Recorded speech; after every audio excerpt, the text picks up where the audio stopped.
let me first of all just quickly recap the pairings for the opening session of the 2023 Ryder Cup, starting with the European pairings.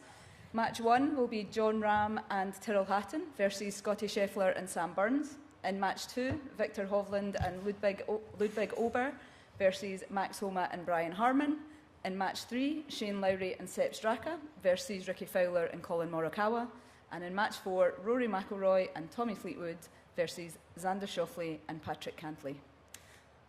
So look, with the formalities out of the way, how are you feeling now that the first session is upon us?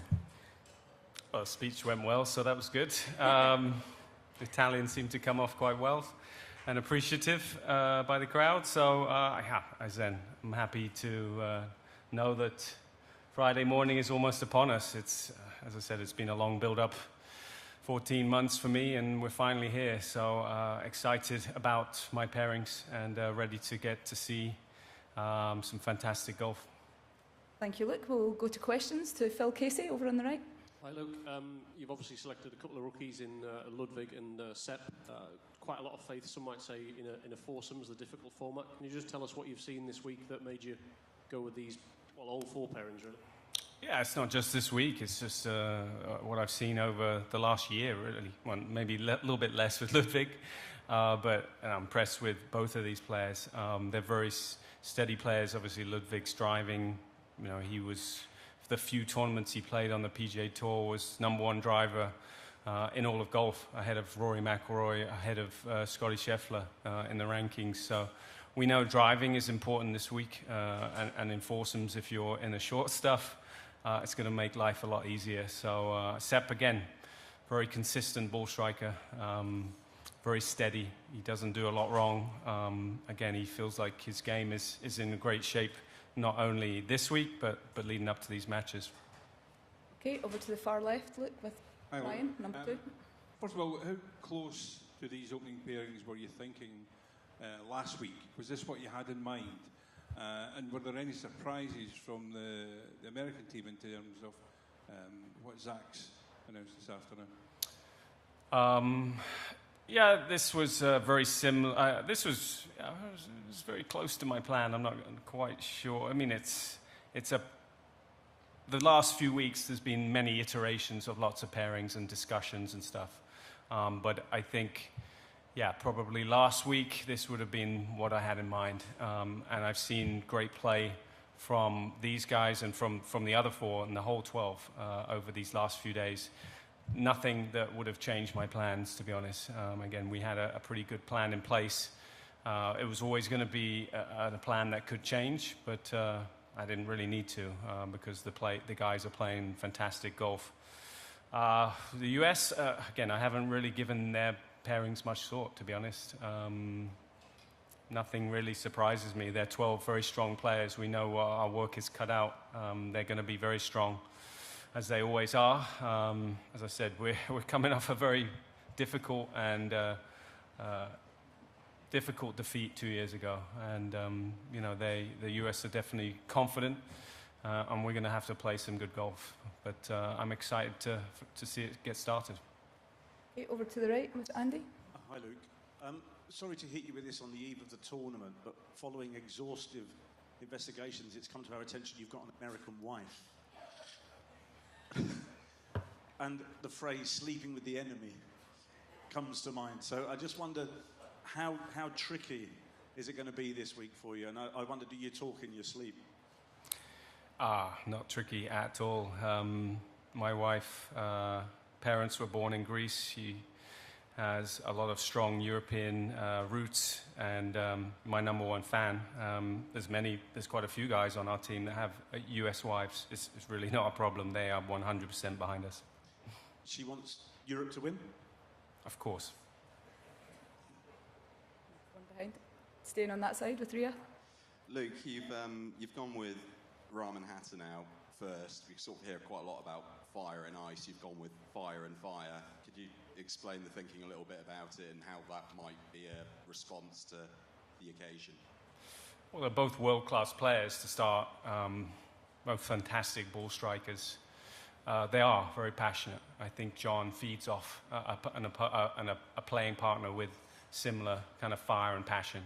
You know, he wants to feel like he's out there with a teammate that's really engaged with him. And Tyrrell really fits that bill. So, yeah, the Ryder Cup means a lot to both of those. I've found that out over the last couple of weeks. You know, John was really inspired by the Ryder Cup back in '97. His first ever time he came and got into golf was because of going to the Ryder Cup at Valderrama. You know, his legacy is not just about winning majors, it's about playing in Ryder Cups and making a difference and contributing to Team European wins. Could I just ask as well, will you be using all 12 players on the first day, do you think? That's my plan right now, but plans can change. Okay, we're just going to go over to the front left here, number 2. Yeah, Luke, are your 12 players your gladiators, and are they ready for the fight? I would say they're very fearless. They're extremely good golfers. We've had a great few days together. The atmosphere in the team room is fantastic. Everyone is in good spirits. They're motivated. There's a lot of good energy. Everyone feels like they're playing well. So I'm very excited. Staying left, Doug Ferguson. Luke, when Zach in his opening speech had drawn the connection between the U.S. and Italy and said he hoped in some small way America could give something back to Italy, anything crossed your mind? Yeah, a little gold trophy, perhaps. That'd be nice on Sunday evening. Secondly, when you think about your hopes for tomorrow, for the end of tomorrow, is it a satisfaction based only on a score, on numbers? In the end, yeah, I think it is. Yeah, we're here to try and get to 14.5 as a minimum, and you know, we all know that it's a lot easier if you can get off to a good start. Okay, over to the right here. Looking at the bookmakers' odds, they have you as slight favourites, very close, but slight. It's flipped in the last 24 hours. Wow. Are you comfortable with that mantle? Do you think you are favourites given Europe's incredible home record going back, obviously, nearly 30 years? Well, I have a lot of faith in my team, but at the same time, I certainly don't underestimate the US side. There's some strong players. There's a lot of players that played 2 years ago in Whistling Straits. They have some pairings that have astronomical win percentages, you know, that have had a lot of success. And they'll probably be using, I mean, obviously Xander and Patrick is one. And they're going to be a tough opponents. As I said, I'm very happy with the progress of my team. They seem to have come into a lot of form in the last few months, and they've continued that in big tournaments. And the preparation the last few days has been fantastic. They've given a lot over the last 3 days. They're very engaged, and they are ready to compete tomorrow. And just to follow up on Riyadh's point, will John be hitting the first tee shot? And people talk about that being the hardest shot in golf, and you're very comfortable that he will be able to get us off to a really good start early. You have to wait till 7:35 who hits the first tee shot, but one of them will be. Okay, over to the left again, Luke. Luke, I have a question about the pairings and practice groups. Every time at the Ryder Cup, it seems like the U.S. kind of does the standard. You see exactly what their pairs are going to be, while Europe mixes it up. And this time, Rahm and Hatton only played together 1 out of the 3 days. From the sidelines, you're thinking, well, I think if you're pairing people, you'd want them to play as often as possible. What is the philosophy for you for, only doing it 1 out of 3 times or mixing it up so much? Well, that's not necessarily what's going to happen this week. We'll have to see. This year we have a little bit of a new team. Some rookies. And that means that you have to kind of find the correct combination of players. But in terms of John and Tyrrell, as I said, those are fiery characters. I think their personalities match up. The statistics point towards a very strong partnership. And those are the 2 things that I certainly look at when I'm looking at partnerships. So it's a mixture of, do they match up? Are they suited to that format of golf the best? And how are their personalities? Do they get along well? So it's not as important that they play every single day leading up to it? Look, if they go out and win 6 and 5 tomorrow, you're probably going to see them play again. Okay, we're going back to the right. Hi, Luke. Yesterday, Wyndham Clark was claiming that recent sort of lack of action for the American players will give them more energy, and that Europe could well be dying on the hill come Sunday because a lot of your players have been playing a lot more recently. Does he have a point that you could well be fatigued come the last day, or just how much energy and how pumped are you and your team? We've talked about this for months, about this being a tiring week, a big week on a golf course that's quite hilly. The weather is perfect every day, but it's warm, and that saps your energy as well. So it's certainly things that I will be thinking about. You know, am I going to play a lot of people 5 times? Probably not. We'll have to see how the few sessions go on early, but certainly the thinking and the preparation and the planning for making sure that on Sunday, you know, hopefully you have 12 guys that are ready to go, because there is 12 points on Sunday. We know that. The first 2 sessions are important, but you still have a lot of points to play on Sunday, and you want people fresh enough. But you know, I would say, you know, my guys are sharp and ready. They've been in competition quite a lot, and sometimes that can be a big benefit as well. Okay, so just in front here. Hi, Luke. Congratulations on the Italian. The Duolingo definitely paid off that you and Diane were doing together. I'd just like to say, for you personally, all roads have led to this moment. This has been on your mind forever. What is going through your mind right now? I just want to get to that first tee and watch my guys get started. It's been an amazing build-up. It's been an amazing journey. Couldn't be more excited and happy for these 12 guys to go out and enjoy this week, because I remember I had so many fond memories as playing and being a vice captain, and you know, as a captain it's a little bit more of a stressful job, but I'm excited. I'm excited for the guys just to take this all in, enjoy it, and try and write their own history this week. Okay, and one final question over here on the left. Hi, Luke. Obviously, you take on so many responsibilities. I'm sure you leave a lot up to your players. But after your reconnaissance here at Marco Simone, do you lead any discussions about potentially how to play certain holes? For example, 16 would be pivotal, 300-yard par 4. Any discussions whether, I mean, obviously it will also be situational, but any discussions whether or not, you know, you want your guys going for the green, holding back? Is that something you also do as the team captain? Certainly these are 12 guys that individually know how to best prepare and play themselves and get themselves in the right frame of mind. We try and embrace the team when we're together and enjoy times together, but when they're on the golf course, obviously, they know how to play at an individual level. But as a team captain and with Eduardo, we've given them a whole packet of stats from the last 3 Italian Opens. You know, what was necessary for success around here.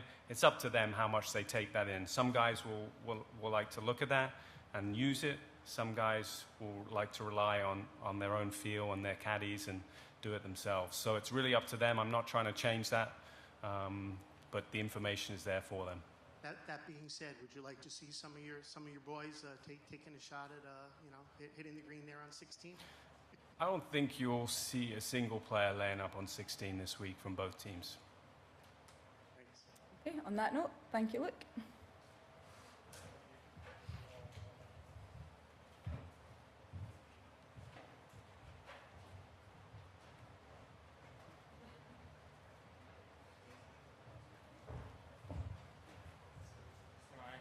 Here? You sit in this one, just grab you a fresh water. Oh, thank you. Thank you. Thank you.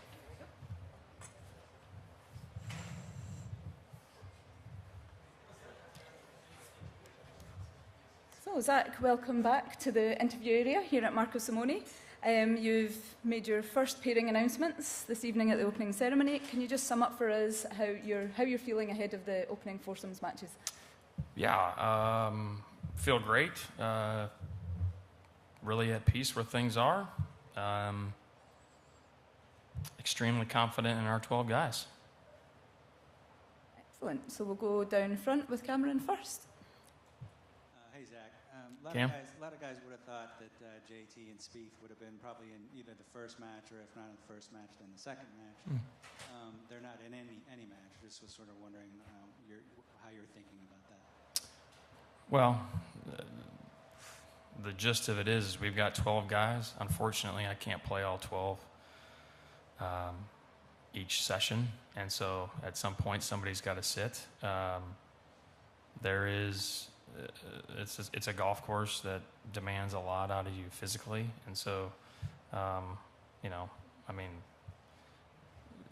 think it's an ideal situation where you don't necessarily want to play everybody all 5 sessions. I'm not saying that's what we're going to do, but you're taking everything into account. So not only that, but the 8 guys I have down on paper are the ones that we feel best put us in a position to get off to a great start, obviously, and then trying to fill in the holes for the next 3, technically 3 tandems, but 4 sessions. Okay, staying on the left. Justin and Jordan have played together in foursomes before, so I just wondered what your thought process was not to start them tomorrow morning. Is it a thing of form on either side of the players, or is it what? I'm sorry. Is it a form thing, recent form thing to do with either the Sure. players, and at what stage did you decide that they wouldn't go out tomorrow morning? Well, there's a lot of things that I'd like to keep internal there, but at the same time, I have the utmost confidence in these 8 and the utmost confidence in Jordan and Justin. I know we're talking about a great tandem, but it's a situation where it's not about their form. They're playing great, so it's really just a matter of trying to dissect all 5 sessions. Okay, we'll go down front left here. You sent out the world number 1 in your opening group, so why have you done that? It's not the obvious. And how do you think your opening pair, Scotty and Samuel, it's a very fiery pair in John and Tyrrell. How do you think that opening match will go? Well, again, I'm confident in every 8, all these guys that I have on my side. I know they're up against a very bona fide opponent, all 8 of ours versus all 8 of theirs. Obviously, we're very confident in putting Scotty and Sam out. You got some experience in there, and you've got some chemistry in there as well. Those guys want to get after it, and I'm confident that they can do that. Okay, just right next to you, Neil. We're going to pass it to Suzanne. Coming back to how they found the hills and the ups and downs, and the weather and the heat, which has been very testing and will be for the next couple of days. How do you see that? I'm sorry, I cannot hear you. Sorry, I'm coming back to your question about Yes, ma'am. Because resting some people about Yes. the hills, and how has the team adapted, not having played here before? Sure. Like the Europeans have. Sure. To the heat, the weather, etc. Sure. Well, we from the very, very beginning of this process, we have explained what was probably going to transpire. We knew it was going to be a warm week, certainly the warmest Ryder Cup that I've ever been associated with. You compound that with the hills, it's going to be a difficult task physically. More than that, the preparation that we did 2 weeks ago when we came here as a team is helping us for this week. So we are familiar. We were familiar with the golf course, with the exception of a couple, before we got here this week. So, I think that practice round trip allowed us to really take it slow in our preparation Monday through Thursday. Okay, we're going back left. Hey, Zach. The second group out, 2 rookies. Obviously, Max played in the President's Cup, but it's two Ryder Cup rookies. Is there what's kind of your philosophy on that, or is it I guess coming into this, would you have imagined putting 2 rookies out there because you would think, well, rookie with a Well, history will show, and you can look it up, that being a rookie is really almost irrelevant. And one of them, the way we look at it, is not. So, yeah, he hasn't played in a Ryder Cup, but he knows team matches. He understands the elements of what's going on, and those 2 guys bond and mesh so well together on and off the golf course that it's a very natural fit, both as a tandem and for the golf course. So zero hesitation. I mean, and again, the stats will show that, you know, they're being a Ryder Cup rookie, you could, in some regards, is actually, well, I'm not going to get in the weeds, but it's not a bad thing. Okay, and just staying in that area. Hey, Zach, victories obviously at the 2007 Masters, 2015 Open Championship, probably the two greatest venues in golf. They've defined your career. A team victory here at the Ryder Cup in Rome. How do you think that would stack up against them? And, you know, how would that you know, embellish, enhance your legacy? Yeah, well, I mean, I'm going to be lying to you if I said it. This is an absolute distinct honor for me to represent my country, to represent this team, and all the many people with the PGA of America and down the list. If what you said does come to fruition, I hope that the win goes on those 12 guys. I'm here to help them play their best. That's the way I see it. That's the way I've approached it. That's the way my mentality is. Try to take all the noise and periphery and everything outside the ropes, take whatever could be difficult off their shoulders onto mine so they can go do what they do. And hopefully Sunday, those 12 do exactly what you just said. Okay, over on the far right, please, Zach. Zach, as you announced your names of your players one by one, you announced Brooks's name, and there seemed to be a little bit of an adverse reaction with one or two people in the crowd. I'm sorry, can you say that again? Sorry, that's Scottish accent. That's okay. There seemed to be a bit of an adverse reaction when Brooks's name was read out. One or two people gave him a bit of stick, I think. I don't know if you heard it, and if you did, I didn't. If it did happen, is that the type of thing that would fire him up? I didn't hear anything. It's hard to hear from the stage. I mean, you can hear. But as far as something specific like that, I did not hear anything. I know Brooks well enough to know that he's very secure in himself, and I know that his 11 teammates are very secure in him. So the way we approach it, that's all that's important. I didn't hear anything other than applause for the guys I mentioned. Thank you. Back over to the front left. Zach, I'm curious with the Homa-Harmon pairing and the Fowler-Morikawa pairing, just the origin of the idea. Was it something that a captain thought this might be a good idea? Was it something the statistical model spit out and said you may want to consider this? What was the sort of seed of those? Yes, all of that. It was all of us collaboratively working together to try to put 4 tandems out that best get us off to a good start, and 4 foursomes. I mean, more than that, you know, you're talking to your 12. You're talking to everybody, and you know, it's not just you're trying to fill in not just these 8 blanks. You're trying to fill in 32 blanks plus the 12 singles matches. So, you know, it's a matter of strategically looking at it all the way down the list, if that makes sense. But I guess to put it more simply, the analytical models did like those pairings.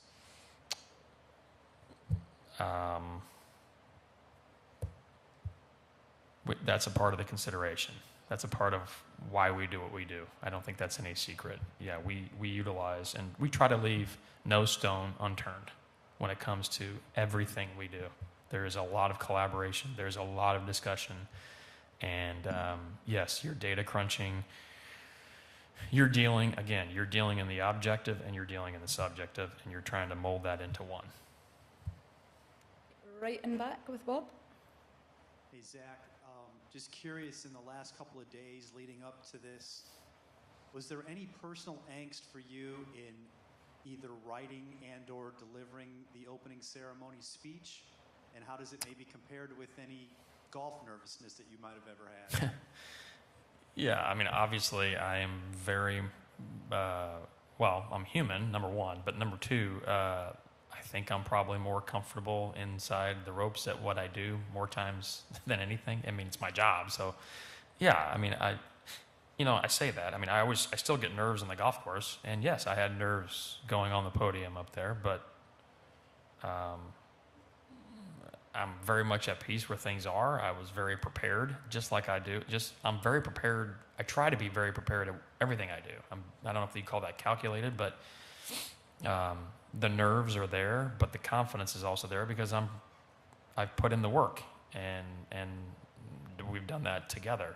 Whether it's standing up there and delivering a speech that I'll never forget, or putting these tandems together, or going to play golf myself. I mean, ideally, there's a lot of calculation and work that goes in that breeds confidence.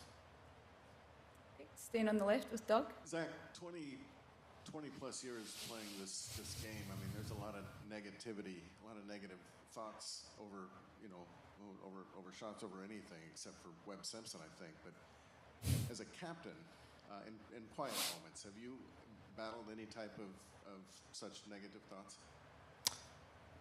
Can you elaborate on that? I guess I don't understand. Nervousness, thinking what could go wrong. Worried Oh. about things like that as you get ready for a tournament, for a Yeah. round, whatever. Has any type of negativity that you battle as a golfer? Speaking English too, man. What? Yeah, I mean, again, I'm human. It's natural to have negative thoughts.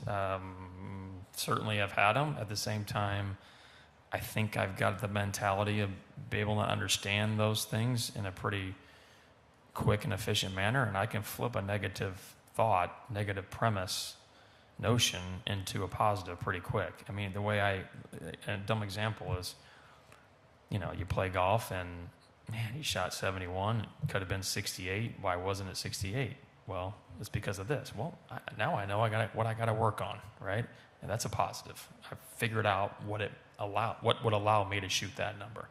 When it comes to things like this, I've learned so much from my vice captainships, from my current vice captains who were captains before me.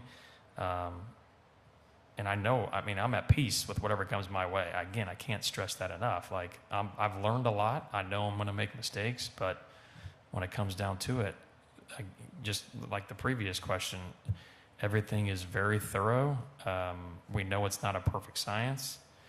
There comes a point where you just got to let your thoroughbreds run, and I think we're at that point, but I'm confident in the approach we've had up to this point. Right, over on the right with Phil. Zach, a light-hearted question, but Fred Couples famously said that Cameron Young would definitely be on your team, and then he said earlier this week that JT and Jordan would play all 4 sessions.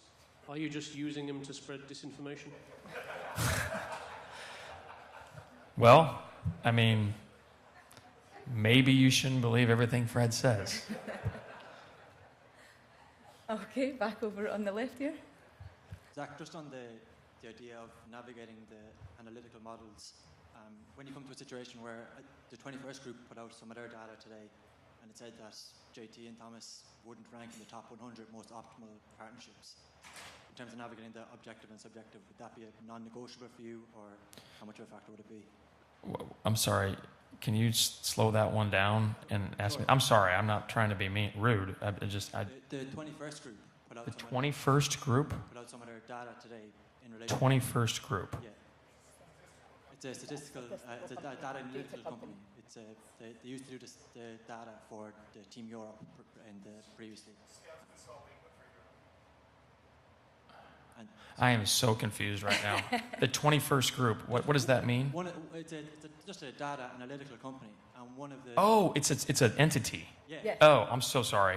Now I'm with you. The 21st group. So one of the pieces of information they put out today was that JT and Justin, when they played together, and Spieth and Thomas played together, they wouldn't rank in the top 100 most optimal partnerships. They would or would not? Would not. Oh. So I was wondering how much of that would have an influence in your decision. It sounds like you. Well, they're not a part of my consulting equation, so I don't have a comment other than more power to the 21st group, because I don't have any idea how they go about figuring out their work. I'm sure they're highly qualified and a lot smarter than me, and probably listen a lot better than me, because that's evident too. But I don't know. And we'll take one final one here. Had a lot of time to Closer to you. A lot of time to think about these potential pairings. Yeah. How close do you feel like you guessed and were able to match up who you wanted your guys to play against? Oh well, I mean, yes, we have looked at what they've done in the past, but this team's a little more unique, I would say, on their side than over the years. So it got down to it, like, we can really hash this out in 50,000 different ways, and you just get so caught in the weeds of that. It's like we're so confident in what we have. Let's arrange it in a manner in which we feel is most comfortable for these guys and for our team going forward, and for the next session, and for the next session, and for the next session. So if you start getting solely caught in those weeds of what they're going to try to do, you lose sight of what you should be doing. I've learned that over so many vice captainships. You control what you can control. I cannot control what they're going to do. And again, I'm at peace with that, obviously, because it's none of my business. But what is my business is the confidence and, again, the peace of what we have on paper, and certainly going forward. Are you all four players who are sitting? Will they get out there in the afternoon? They're going to be playing Marco Simone this week. This week, great. Yes, sir. Okay, on that note, thank you very much, Zach. My pleasure.